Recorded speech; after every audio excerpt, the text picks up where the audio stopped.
Yo, magandang araw mga kap. Kamusta kayong lahat? Para sa video nga pala na to ay meron tayong tatlong kliyente at braid session muna tayo sa video na to. Papakita ko sa inyo yung tatlong magkakaibang klase ng braids na ginawa natin sa tatlong magkakaibang clients. Para sa unang client natin sa video na to, ito nga pala itsura ng buhok ni client bago natin i-braids. So, na-discover lang tayo ni sir dahil sa referral. Bali, meron akong classmate nung high school at katrabaho niya ngayon. Siya nga pala si Rebecca. Ayun, thank you nga pala sa pag-recommend sa akin kay sir. Sabi nito ni sir ay matagal na raw siya naghahanap ng braider dito sa Batangas at wala siyang makita. Pero actually marami naman talaga nagbe-braids dito sa Batangas. Mag-search ka lang online ay marami ng suggestion na lalabas. Pero syempre thankful pa rin ako dahil ako yung napipili nyo mag-braid sa inyo. Yung design nga pala ng braids na gagawin natin kay sir ay sarili niyang idea. Bali may sinend siya sa aking reference tapos binago lang natin ng konti. Pero siya rin naman yung nag-decide nun. Siya rin yung nag-suggest na ganun yung gusto niyang gawin. So yung gagawin nating braids dito kay sir ay hindi yung typical or usually na ginagawa natin na straight back classic cornrows lang.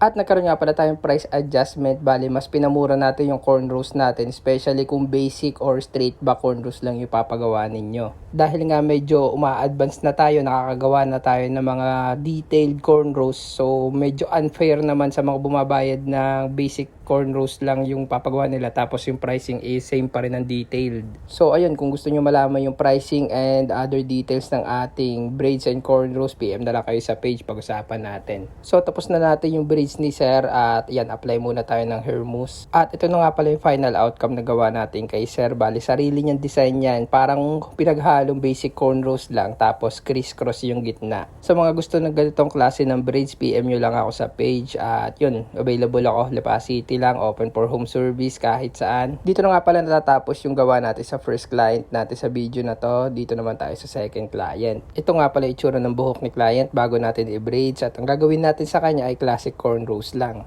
Para nga pala sa mga future clients natin dyan, ang recommended length ko nga pala sa buhok na pwedeng i-braids ay 5 inches pataas kasi kung 3 inches below ay hindi nyo na magugustuhan yung outcome. Kahit ako kasi hindi ko nagugustuhan yung nagiging resulta. Dito naman kay client, yung buhok niya ay nasa 4 inches to 3 inches lang yung haba. Mas maikli siya sa 5 inches pero hindi naman siya below 3 inches. Bale, yung part ng likod niya ay maikli kasi yung style ng pagkakagupit sa kanya parang barbers. So, ito na yung naging-resulta ng gawa natin kay client. Bale, top head basic cornrows lang to.